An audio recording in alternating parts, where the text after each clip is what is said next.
And as far as questions go, I'm going to ask you to save the questions to the end. This is very much one of those fire hose trainings. So there's a lot of stuff coming through. And I want to make sure we get through this, especially since it's going to be available afterwards through the recording. And then for your questions, drop them in the chat box or write them down and, and ask them at the end. I want to have at least 15 minutes at the end for question and answer time period. If it goes beyond that, then we'll definitely make sure something works. All right, so I'm going to go ahead and share my screen.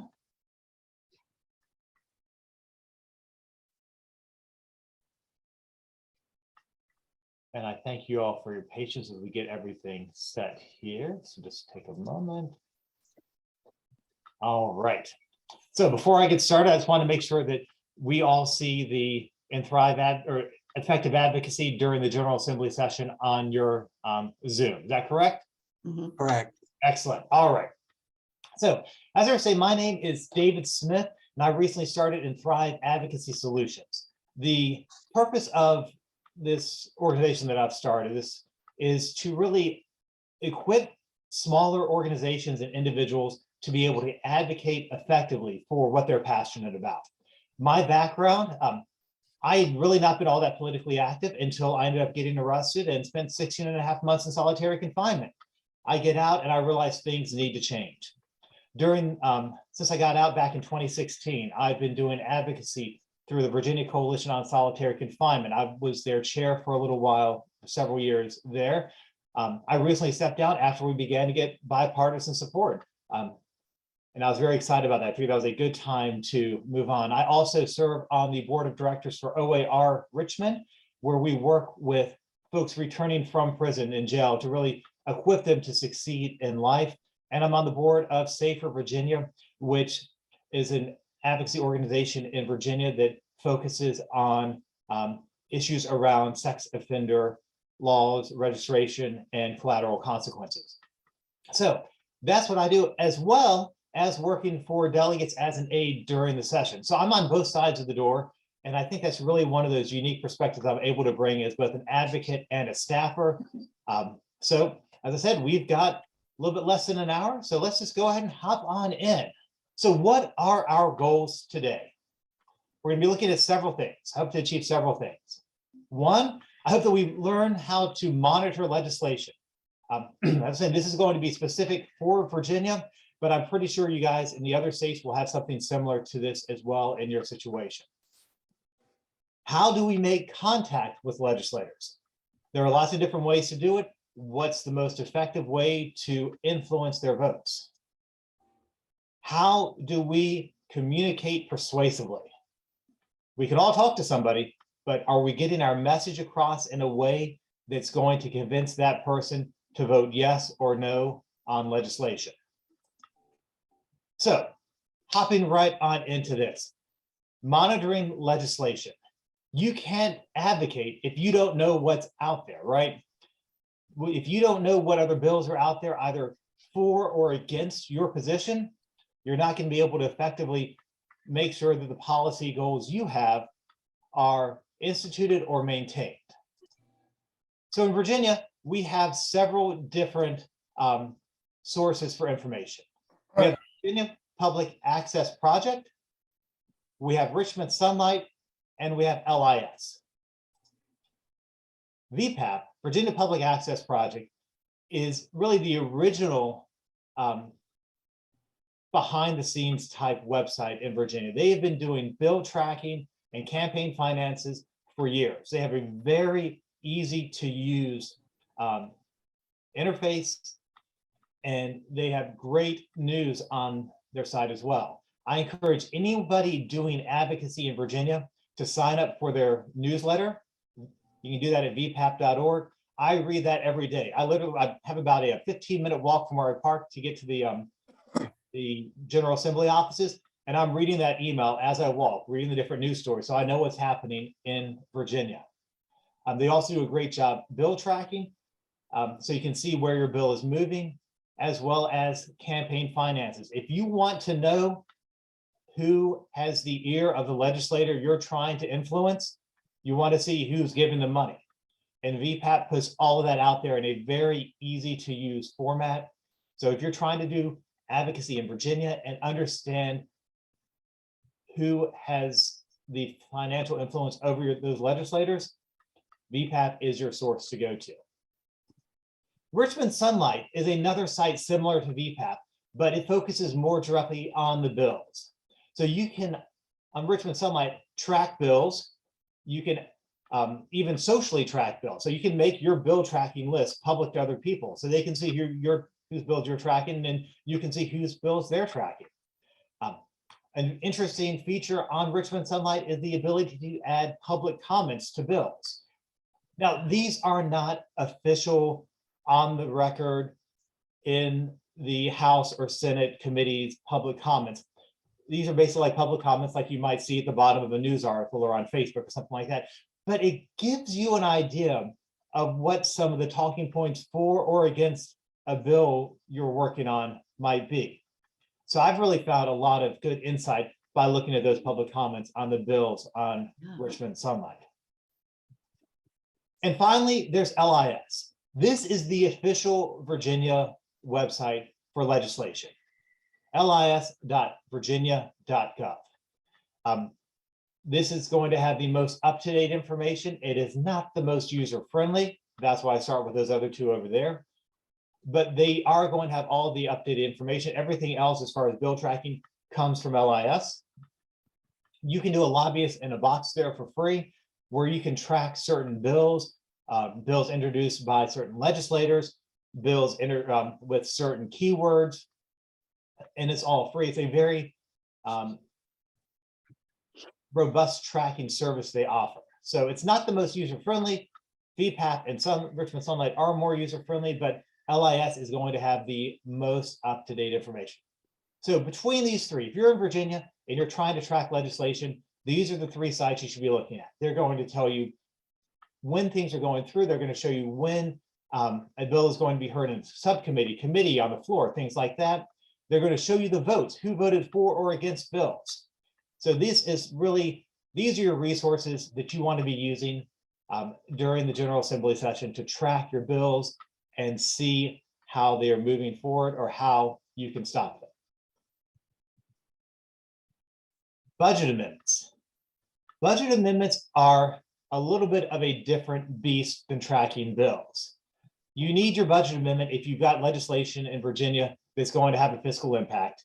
And anything you're trying to do in Virginia basically is going to have a fiscal impact, especially if the department that it affects doesn't like what you're doing.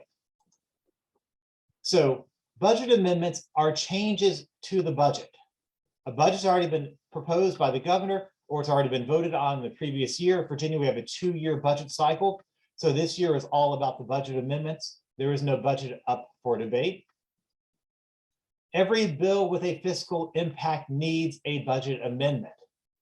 If the fiscal impact statement comes out and says that money is going to be required to do this, and you didn't have your legislator file a budget amendment, then you're going to be out of luck, because the House will not pass anything that has a fiscal impact without a budget amendment.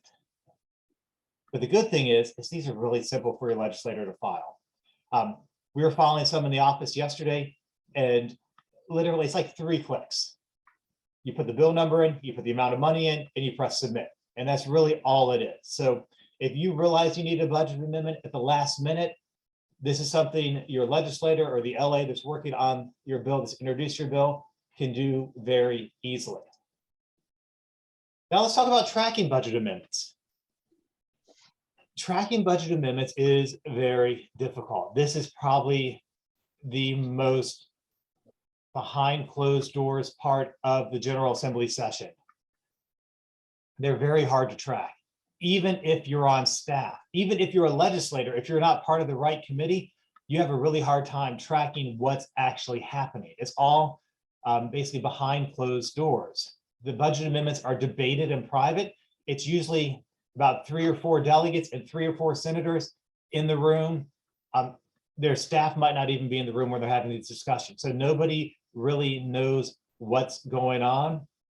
It's like that song from Hamilton. You want to be in the room where it happens, because you know what, if you're not in the room where it happens, you're totally left out. But they're debated in private. You might get some whispers on some of the ones that are going back and forth, but even other legislators don't always know what's happening. So what do? How do you advocate for these? You've got to make sure that you're explaining the importance of any expense from day one.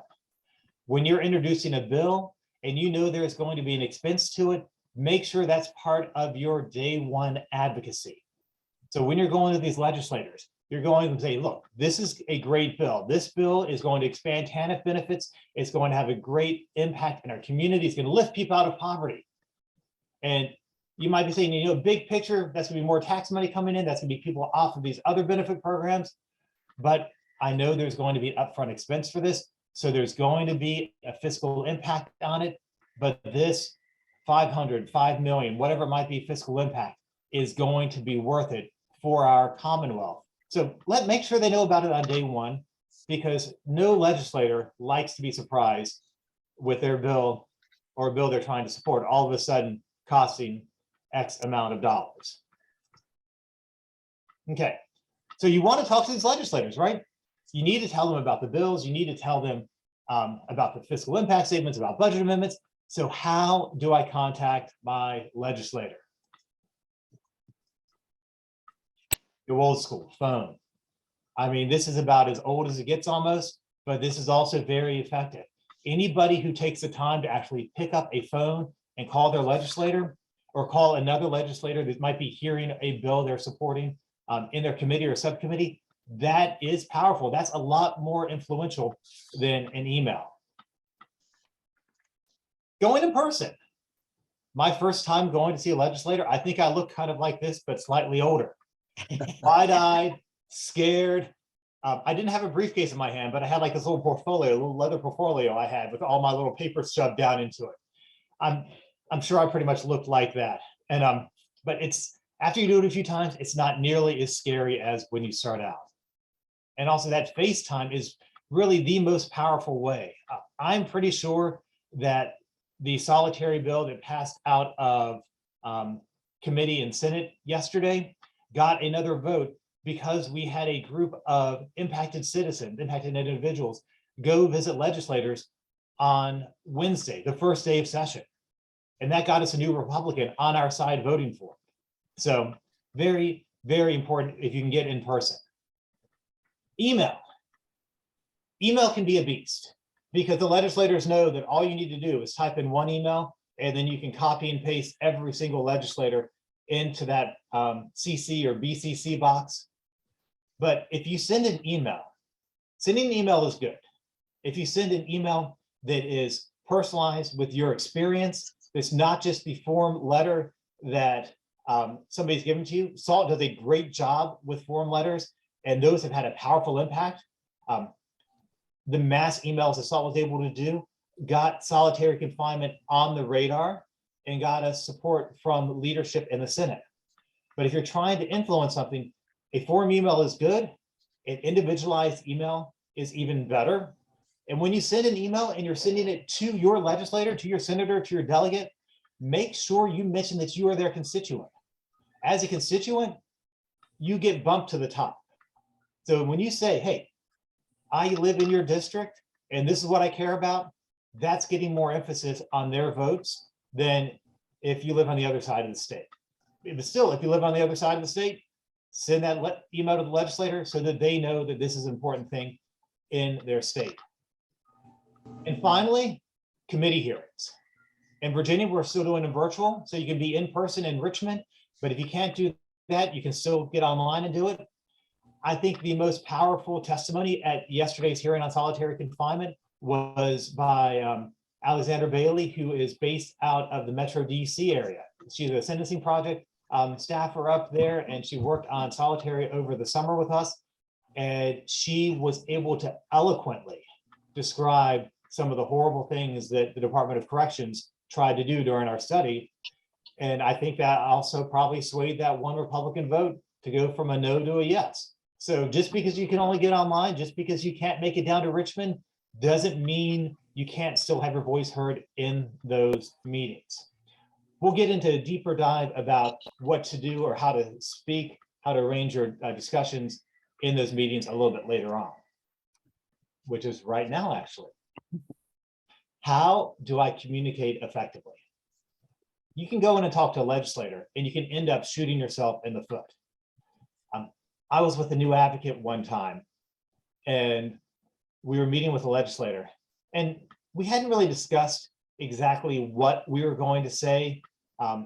This person was going to talk something about the first person, the personal experiences. I was going to talk more about the legislation. So this person goes in and starts talking to this delegate who had not been friendly to our cause yet. We'd never gotten this guy to vote yes. And this person starts talking about how messed up Virginia is and how bad our DOC is and how the political situation in Virginia is just really awful. And I can see this delegate's eyes just getting bigger and bigger and bigger. It's like, I can't believe what they're saying. I'm trying to change the conversation, but this person's very passionate, as many advocates are. If you're logged in on a Saturday morning at 10 o'clock, I'm sure you're passionate about what you're doing. But we have to make sure that we communicate effectively. It's about taking that passion for our policy and making it a good public policy. So this is the biggest thing I can say this whole training. Be clear and concise. My 12th grade English teacher basically drilled that into our minds, our little 17 and 18-year-old minds back when I was in high school. Be clear and concise. And that's the best advice I can give you this morning. If you don't remember anything else from today, remember when you're communicating with legislators, be clear and concise. So what does this mean? I've basically worked out a two-step method that I can adapt for pretty much any situation where I'm talking to a legislator. It's what's the problem and how does this bill affect the problem? Really, this is all they care about. If there's a bill coming up to them, they want to know what problem is the bill trying to address? And also, how does this bill affect the problem? So when you build your communication around this, you're getting to the heart of the concise matter that legislator really cares about. So how does this work out? Possible explanations for this. One, it's not a problem. I'm sure you've seen plenty of bills come through that are trying to address a problem that doesn't really exist. Or it's a problem, but this bill makes it worse. There have been some really good meaning legislators out there that have introduced bills to address a problem, but in reality have made it worse. Or it is a problem and this bill will make it better. This is my favorite one because this is usually when you introduce a bill, this is what you're trying to do. You're telling legislators that there is a problem that exists and this is what the problem is, and this bill will make it better. So if you're looking at say food stamp benefits and you need to increase them because inflation, right? So the bill that you would introduce would say, we're going to increase the SNAP program by 10% because food costs have gone up by 10%. Or maybe you're going to introduce a bill that is going to pair the SNAP benefit increases with food inflation costs. So there you're addressing both problems. An example of that in the middle, it is a problem if this bill makes it worse, is where you have somebody who introduces a bill, oh, you know what, let's increase SNAP benefits this year, but then this bill sets a cap that they can't be increased again for another 5 years or 10 years or whatever it might be. Or, this is the worst case scenario, you have somebody who has a completely different view of public policy than you, and they say, you know what, we need to reduce SNAP benefits because that makes people dependent on the government. So they introduce a bill to reduce SNAP benefits because they think that they actually make people dependent on the government. So then you're going in there and saying, look, This doesn't make people dependent on the government. This is actually a way to help people so they can become independent, so that they can make it through these tough times that they're facing, so they can continue to be productive in our society. So you're looking at these different ways. How is it that you're making these arguments? So it's not a problem. You explain why and how this bill would make things worse. So is this a fiscally worse? Is it an individual liberty problem? Is it a constitutionality problem? Yes, bills get introduced that are unconstitutional. Bills get passed and signed that are unconstitutional. But if we can stop them before it becomes an issue, all the... So then what you're doing there is you're asking, sitting in on this advocacy you're asking training. the legislator to vote no. Excuse me, David. Would social everyone put justice themselves on mute? advocacy. Okay, thank you. Thank you. Okay. So it's not a problem. You're asking that, you're telling them why it's not a problem, why the bill is trying to address something that's not a problem, and you're asking them to vote no. It is a problem, but this bill makes it worse. So here, once again, you're looking to explain how this law would exacerbate the issue. What about this bill is making this problem worse? So last year, there was a bill that came up before the Senate that was introduced that dealt with cycling. I am an avid cyclist. I spend a lot of time biking around Richmond, both for exercise and to do my daily errands. I love not having to drive a car as much as I could. But this bill was basically going to restrict the way cyclists cycled in such a way that made it dangerous. Why was the bill introduced? Because one constituent for this senator came up and said, I've got a problem with cyclists because X, Y, and Z, and you need to fix it. He never reached out to the cycling community. He never looked at any of the research around it. He just introduced the bill to keep the constituent happy. So what we did in the cycling community is we provided an alternative. We're like, look, we get this guy has concerns, but what we really need to do is address these issues with how the road is shared. So what happened is that bill ended up getting pulled. The senator actually pulled it before it even got a vote in committee because one, he realized it wasn't going to pass because popular opinion had gotten against him. And two, he realized this was not an issue he cared enough about to even propose a study. So he's like, you know what, I'm just going to leave it as it is. And this one constituent, I'm just going to have to tell him, you know, it politically was not viable. But it wasn't politically viable because people like you, advocates, stood up and said, hey, this does not work. And finally, it is a problem and this bill will make it better. Every bill you introduce, you should be ready to talk about in this way. Explain how you have experienced and witnessed the problem and how this bill would make it better, and then ask them to vote yes. So I guess SALT has a advocacy training, how to advocate. So this is really where it comes in with your storytelling. This is where your voice becomes so important. It's not about what expertise you have, what letters are behind your name. It's about what you as a resident of this state know about this issue, how it has impacted you directly, and then ask them to vote yes. So using your story. This is where using your story is so important. A picture is worth 1,000 words, right? But what are we saying with the words when we paint the picture of our story? Your story is the starting point. The biggest issue I see in advocates, especially advocates that have a lot of passion because of the lived experience they have, is that we get so caught up in our story. We get so caught up in the pain we experience or the pain we experience because of what happened to our loved one, someone in our community, the injustices we see, that we let our passion take over. And this isn't just a problem that newbies have. I was at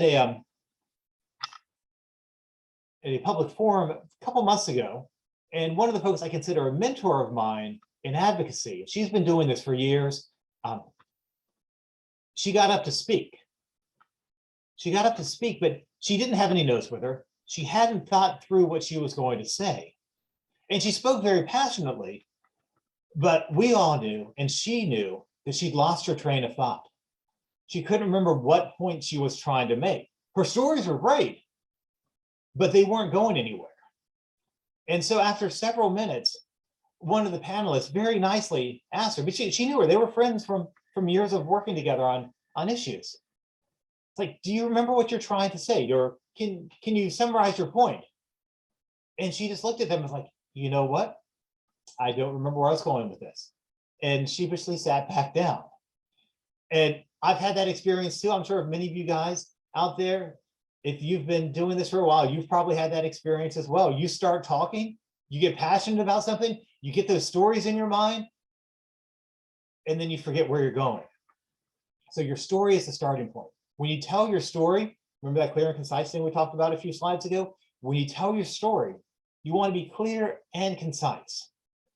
You're talking about your story for that one part of your story that impacts this legislation.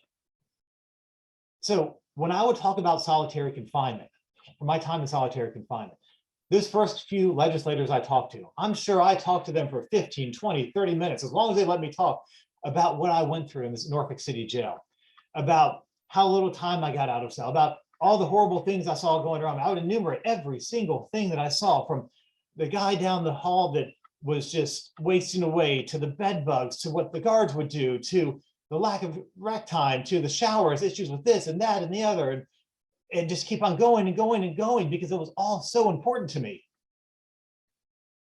But you can lose people if you're not keeping things concise. So then I began to focus myself and say, okay, what are the concise, what are the important parts of this story? It's like, look, I lived this life, so I share that I was in solitary confinement. But then I realized the bill we had didn't really impact the city jail where I spent time in solitary. It was more with the state prisons. So then I began to say, okay, so what stories do I know from when I was in state prison? Well, I had a bunkmate who got sent to solitary for having too many stamps. He spent a week in solitary for contraband of having too many stamps. Now that just astonishes legislators on either side of the aisle. So I began using that story. I started off with my story. Hey, I spent time in solitary confinement in the Norfolk City jail, and it was horrible. I saw people waste away. I saw people losing their minds. When I was in the state system, I saw my bunkmate get sent to solitary for having too many stamps. They considered stamps, too many stamps, as contraband. So he got sent to solitary for having too many stamps. And then I would move into, what's the point of our bill? The point of our bill is that solitary confinement in Virginia is overused. So the too many stamps is a perfect example. Nobody is under threat of bodily harm or injury to themselves or others because they have too many stamps, right? But this guy was sent to solitary confinement because he had too many stamps. So by using that as part of my story, what I was able to do was, one, make that personal connection with my story. This is what I experienced. That's what draws people in, right? You're sharing about yourself. You're opening up about yourself. But you and I are not the point of the legislation. So then I make that move to that guy that I was locked up with. Solitary confinement is supposed to be for the worst of the worst. That's the narrative. These are the people that the prison staff can't contain. These are the people that are wreaking havoc and causing injury and harm to the staff as well as to other incarcerated individuals. Well, I just turned that whole argument up on its head, didn't I? This guy got sent to solitary because he had too many stamps. And of course, the DOC, Department of Correction officials, they can't refute that because they know it's true. So when that senator, that delegate, that staffer gives a call to the DOC lobbyist, their liaison, and says, hey, is this really the case? He can't lie. Well, I mean, he could lie, but DOC's lied enough in the past now that they barely trust what DOC is saying in Virginia anymore anyways, but he can't lie. He says, well, technically, yes, that's the case. I can't speak on individual people, but yes, if somebody had contraband, which would be too many stamps, and they could end up in solitary confinement. Though they don't call it solitary confinement in Virginia, but that's a whole nother story. We're not going to go down that path this morning. So your story is the starting point. But what's all this leading us to? It leads us to the policy, which is the ending point. If we're not getting to the policy that we're trying to advocate for, any conversations we're having with that legislator, whether it's through email, on the phone, in person, in a committee meeting, it's not going to get to where we need to be.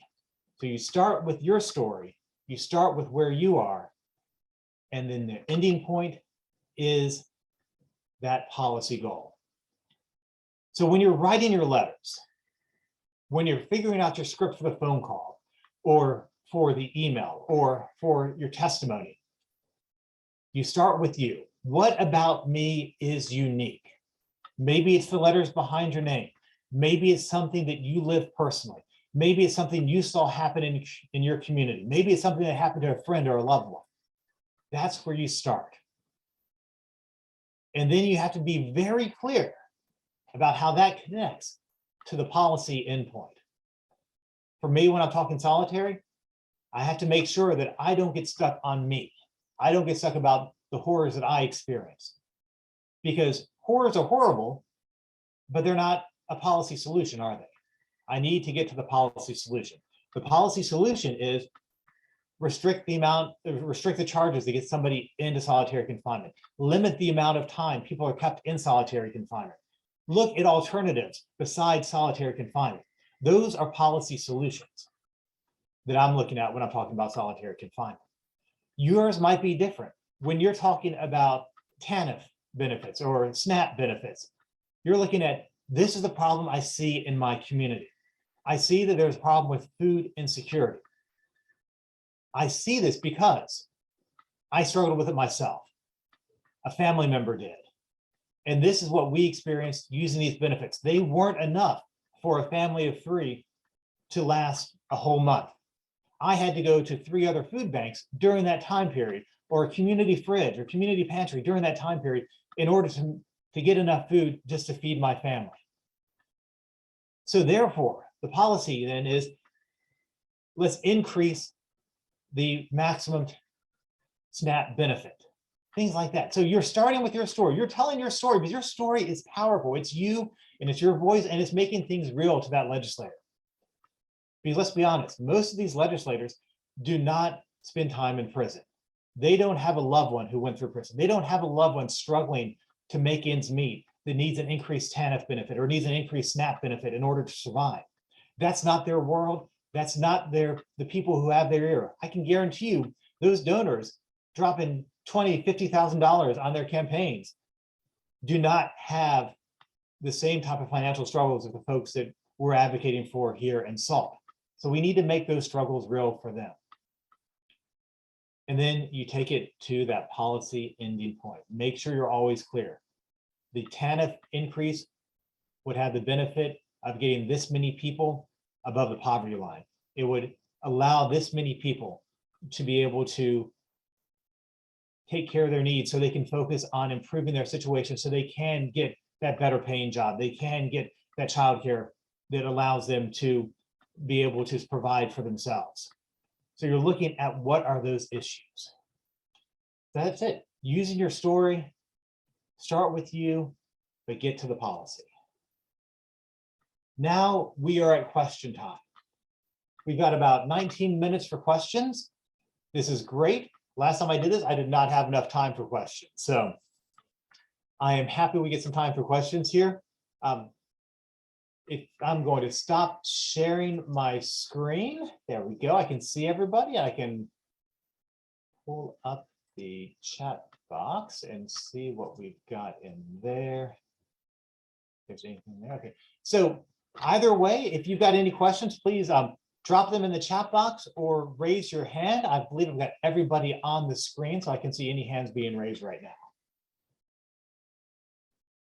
Okay, Judy, you want to go and unmute? Yeah, hi, good morning. Thank you. This was very informative. I have a question about emails to our legislators. I get a lot of messages where you can just click or sign the petition and stick in your comment, which is just copy paste kind of thing. I do try to individualize it and say I'm your constituent.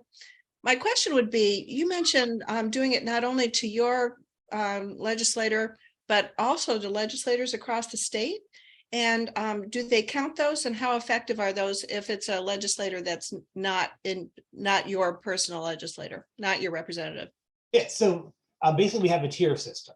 So there's this, give you guys a little behind the scenes stuff here in Virginia. I'm sure they have something similar to this in other states.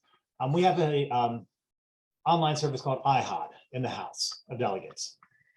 And on that, our delegate has a login, and I can go onto that page for the bill, and I can make a little box that says, we've had 5 constituents say yay, 6 constituents say nay, 55 people from around the state say yay, 0 people from around the state say nay, and then the different advocacy orgs that have emailed us. So even if they're not your legislator, still go ahead and send that email. Emails are a very low barrier for us to do in advocacy. So they're not worth as much, but when you send them, that still is a tick mark in the box that that legislator is looking at if they haven't decided one way or the other on how to vote. As I was saying at the beginning or during the presentation, SALT did an incredible job a couple years ago, really getting a lot of emails out there, email responses to send to legislators regarding solitary confinement. And we went from an issue where the Democrats weren't even supporting it to all of a sudden having meetings with finance committee staffers because of that many emails, because they realize this is something that folks in the state care about. So every little bit we can do is powerful.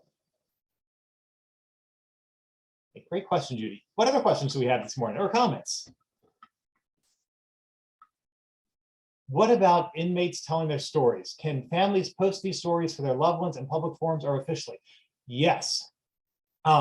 So I do a lot of advocacy in the criminal justice reform area. And some of those most powerful things, most powerful statements are what's coming from those folks that are currently incarcerated. I was in charge of writing our report on solitary confinement to the legislators this year.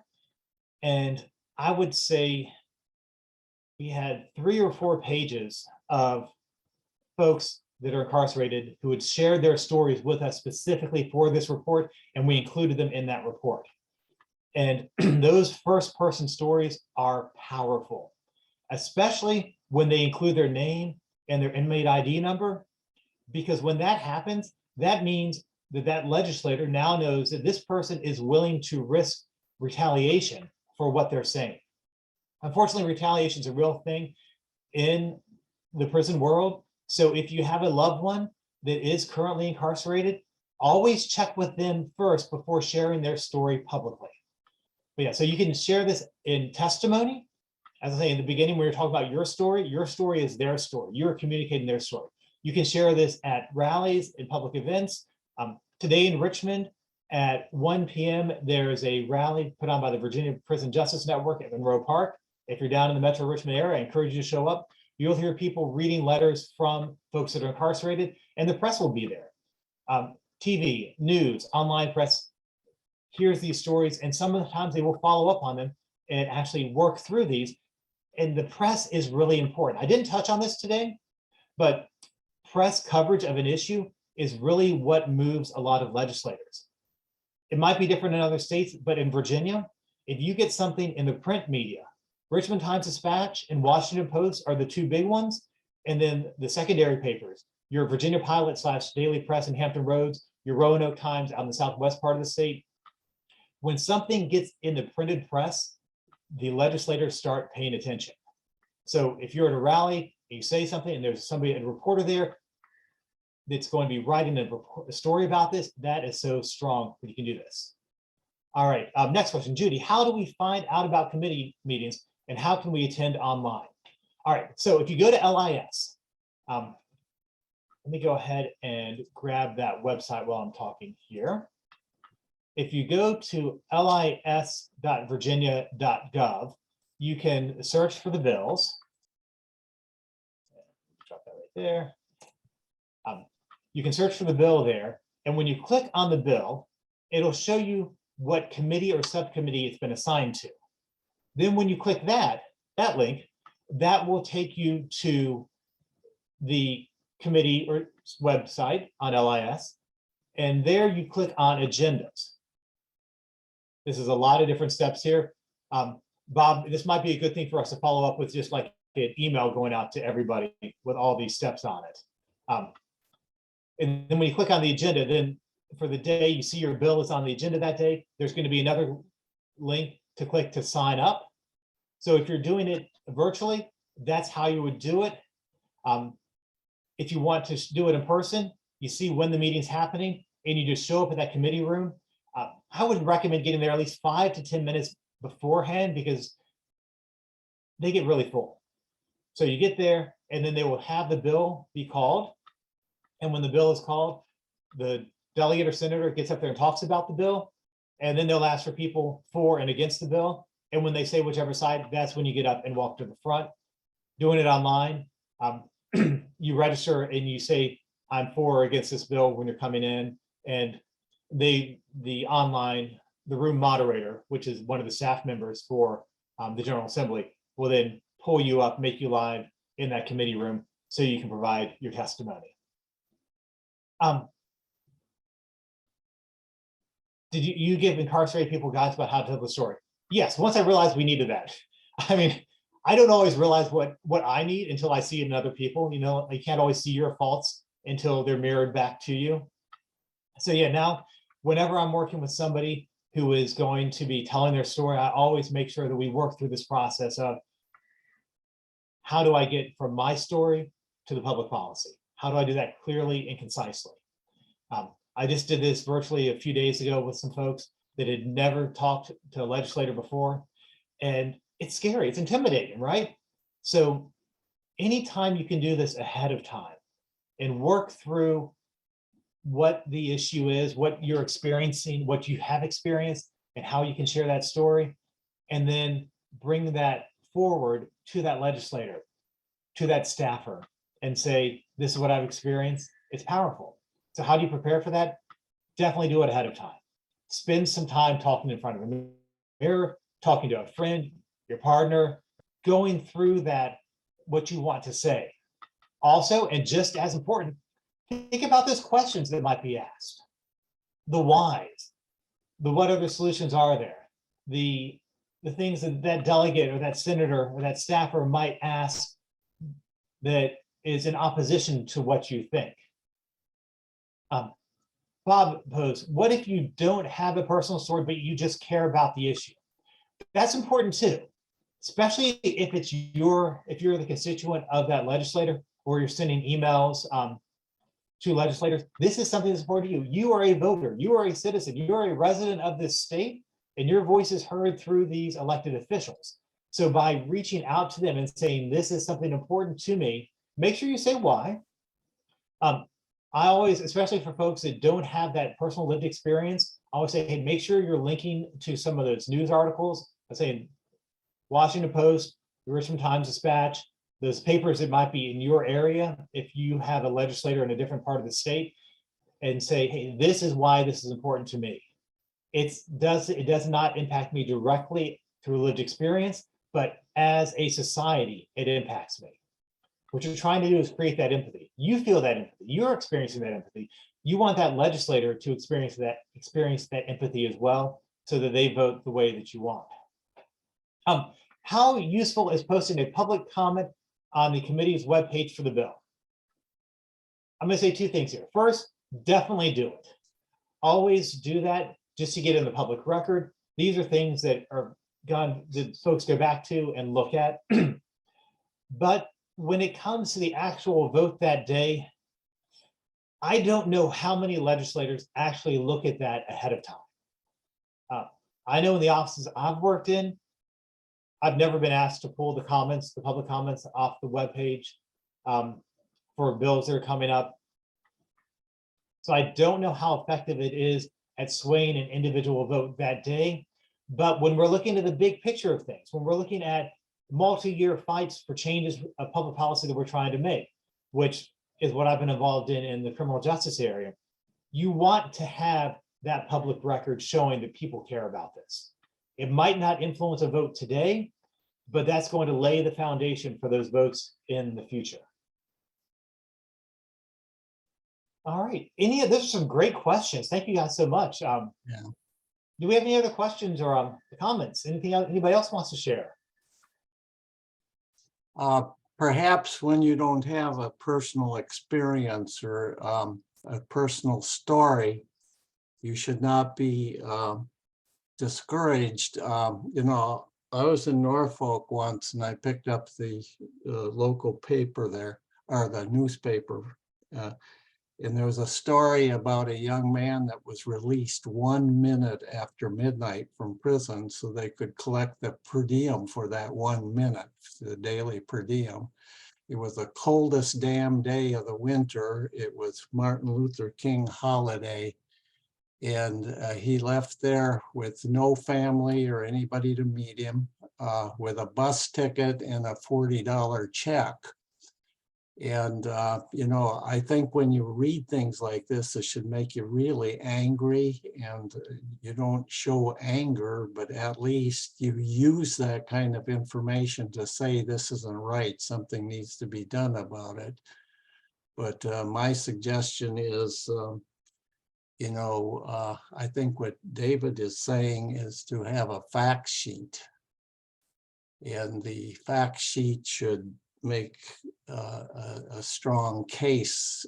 I mean, you know, should do, but you know, I guess what I'm saying is we might be against solitary confinement and some of the conditions in prison, but if we can highlight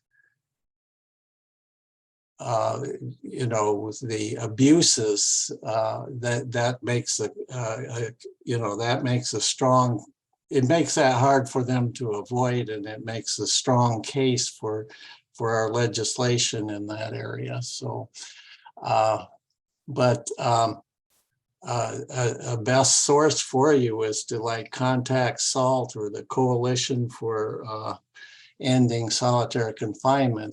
They have tons of fact sheets. In fact, we have fact sheets on problems that families have had where they've stepped up and told about, you know, how their loved one in prison asked for a grievance form and didn't get it, but was thrown into solitary confinement. And, you know, we tell them, well, you know, you need to let the legislator, you know, that in your district know what's going on. And they say, well, we're scared because they'll retaliate. The prison will, you know, if we speak to the legislators, they're going to retaliate against our young one, a loved one. So it's tricky, but like David said, we have these stories, these problems, and the families have agreed to let us use them. So, you know, you can't know everything, and you can't. Oh, the other thing is when you talk to a legislator, don't wing it. If you don't know, say you don't know, say I will find out and get back to you. Because if you give them misinformation, you're not going to have any credibility again. You know, it's something that is going to really hurt your cause. So anyway, that's. Got a couple other questions I want to get to real quickly before our time is up. First, Michelle asks, can we share this information today with others who were not able to attend? That is fine with me. Want to get this out to as many people as possible. Gabrielle asks, what do you suggest to do when there's a high fiscal note on your bill? This has been our problem in the solitary confinement movement in Virginia. The way it works in Virginia is you don't even see that first fiscal impact statement until it's really too late to do anything about it. So we had to basically wash that first year.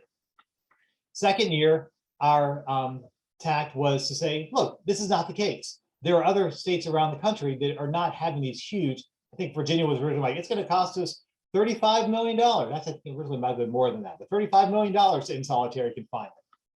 So what we realized is that instead of fighting against it with data from other states, we needed to look at what is DOC doing according to their actual operating procedures. So we went through their operating procedures line by line to see where they were saying that our bill was going to cost more money.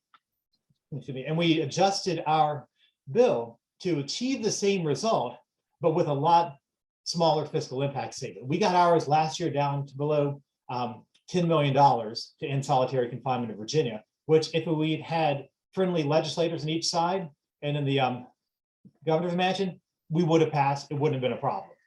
If we'd realized that 2 years before, we probably would have been okay. But yeah, the way we ended up doing it was beating them at their own game. You say this, let's have these conversations with the budget committee staff and say, what are other ways? What do we need to do to tweak this bill to actually get those numbers down to zero or as close to zero as possible? So it's not a right away thing. It's going to take a couple years on something like that, at least in Virginia. I'm sure that's the way it's probably mean other part-time legislators as well. And also the fact sheets that John was just mentioning, just overwhelming the legislators with facts about how it's not going to be as expensive as the department says it's going to be. Any data you can pull from other states, in our hearing yesterday, our senator was mentioning all this data from other states where they save money shutting down solitary confinement units. So that might not officially sway anything, but it puts it in those elected officials' minds that, you know what, there's another option besides what this department is saying. Gabrielle says, how can you counteract advocacy by correction unions and other conservative forces? We've actually been working to get conservative forces on our side on this issue in Virginia. Americans for Prosperity, is it APAC? I don't have my alphabet soup right. CPAC, isn't it? These are folks that are beginning to get into criminal justice issues. These libertarian, conservative leaning groups are saying that big prison industry is draining resources, is costing our government too much. It's taking away individual liberties. And so instead of trying to fight against them, find ways to craft our arguments showing that this is really not the winning situation you think it is. When it comes to unions, we are in a right to work state. So the conservative side is very anti-union. The Republicans are very anti-union in the state. So I thought unions were the way to go at first because of correctional workers, but I found out that in our state, that's not the way to go because they see a union, they see the correctional workers group, which isn't even technically a union because you can't have them unionized, as actually a negative voice on the conservative side. But a way to counteract that, another way is to get those COs, those deputies, those staff folks that have left the profession to share their stories. We've got a couple of folks that have left DOC work and they've shared their stories with us. They're not ready to testify publicly yet, but they'll let their stories be in writing. And so that's been a powerful way to get this message across that, look, this is affecting correctional officers as well. This is affecting these unions, what might be another 6 unions as well. I know there's been some work on research in this area. There is a researcher out in California that was trying to get funding for this a couple of years ago, but I don't think they've been able to do that yet. I'm hoping one day we can actually get research showing how detrimental it is to correctional officers to work in some of these conditions. Mary says a bill sponsor suggested I send written testimony in support of his bill, which is in committee at 7 a.m. Okay, if I submit testimony online now, will it be delivered by then, or should I email all the committee members? I would email the committee members directly. Do that today if you can. Is MLK? Yeah, MLK Day is on Monday. So yeah, do that today. I know a lot of the staffers are working over the weekends, they're checking those email boxes. So anything you come in, anything you send in today, tomorrow, will be included in that elected officials briefing for that day for that bill vote. So yes, and email all the committee members. Yes, every single committee member that will be hearing that bill, definitely do that. When you're sending out emails, you can tailor it to conservatives, liberals, moderates, however you want. But make sure you're sending out emails to everybody that's going to be voting on that issue. If you send it out too soon, it's still going to get a little tick mark in the box. Like if it's for a committee meeting, it's only the subcommittee right now, they're still going to put the tick mark in there, but it won't be on that legislator's radar screen yet. Honestly, speaking to somebody who's works on the other side of the door, unless it's an issue my delegate cares about, she's not looking at the email tallies and the messages coming out there until maybe 24 hours before the bill is actually heard. All right. Anything else? Those are some great questions, Joe. There's some very thoughtful questions. Really appreciated that. David, we'll try, we're recording this, of course. We'll get it posted. We'll send a link out to everyone also. In addition to posting it on the SALT website, we'll try to get it posted on YouTube also. And we'll send everyone a link.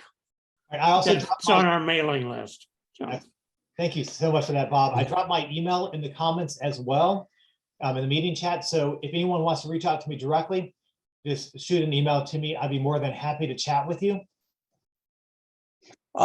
David, I just want to ask you a question. Would it be helpful to emphasize, there's been a couple court cases that solitary confinement, I guess, individuals, one that Patrick Hope found in solitary confinement for 13 years, won a huge, like $150,000 settlement. And I think there's been more than one. And I would think highlighting this with the legislators, it's a fact. And, it's affecting the budget and it's costing the state a lot. And as a legislator, they should be concerned. So, Yeah, that's a really good point. I didn't bring this up during the during my presentation, but court cases, especially if you're trying to get conservatives on your side, conservatives hate when their state has to pay money to defend themselves in court cases, especially when they start getting judgments against the state for a practice. We got a lot. This is how we ended up getting our bill turned into a study last year in the Republican-led House of in Virginia. Mind you, this was a bill that had died in a Democratic-led House a couple years earlier. So by highlighting these court cases, in Virginia, we have the case of Reyes, who spent 13 years in solitary confinement in the state because he couldn't read English and therefore could not get out through the program, the step-down program that Virginia used at the time. And then there have been several other court cases where the state has had to settle. Plus, our state is spending actually millions of dollars a year defending itself.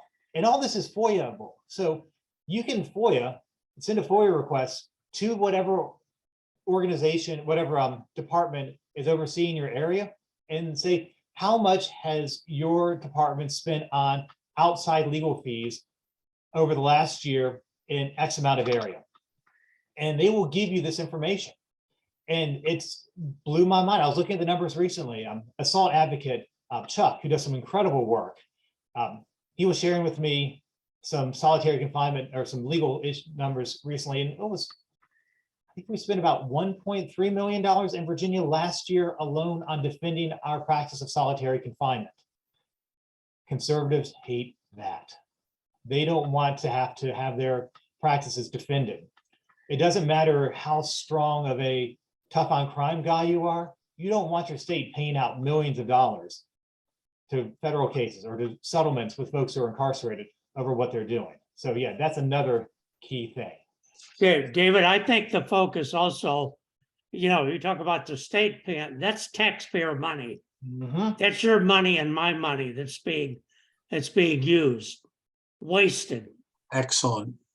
Yeah, we are very feeling people, right? We're very passionate as advocates. Even the most progressive legislators are looking at that bottom line issue. So if you can find some numbers that support, some hard data numbers that support what you're doing, then that's going to go a long way with any legislator, conservative, right wing, to your most progressive folks. So always be looking at those numbers. Well, at this point, I'd like to thank David for the hard work he put into preparing this. You can tell how well prepared it is, but as an example to us when we approach our legislators to be well prepared and to look to organizations like Ending Solitary, the Coalition and SALT and the OAR and the various groups that exist out there for information that you can use to be more effective in your presentation. But David is right, your presentation is the key.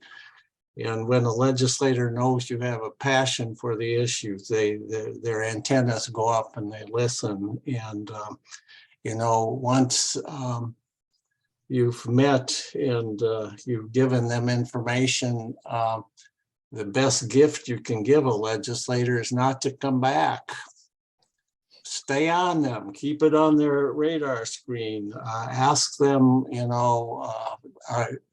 can they put in the bill, or if they're not, if they can sign on as a co-patron. Again, telling your stories and stuff doesn't do much good unless there's a bill in. So you need to work with organizations that are familiar with the process of getting a legislator to put in a bill. The legislators are citizen legislators. They don't know a lot about these issues until we step up and until we meet with them. So it's our job to educate those. And David did a good job of not only helping us today, even though we're familiar and we've dabbled or worked in this for years, we're less familiar than he is. I remember when he came to the Solid Coalition meeting and we didn't know who he was. And we said, who are you? What meeting are you looking for? And he says, well, I heard about the coalition. I want to help. So it wasn't too long after that, he was the chair, he was the head of it. He had so much energy and so much knowledge and such a passion for it. And we thank you for sharing that this morning. It was really awesome. Thank you. Really, really excellent. And thank you everybody for participating and for all the really good dialogue and questions. I think it was just fantastic. So thank you so much. And have a good day. And listen, watch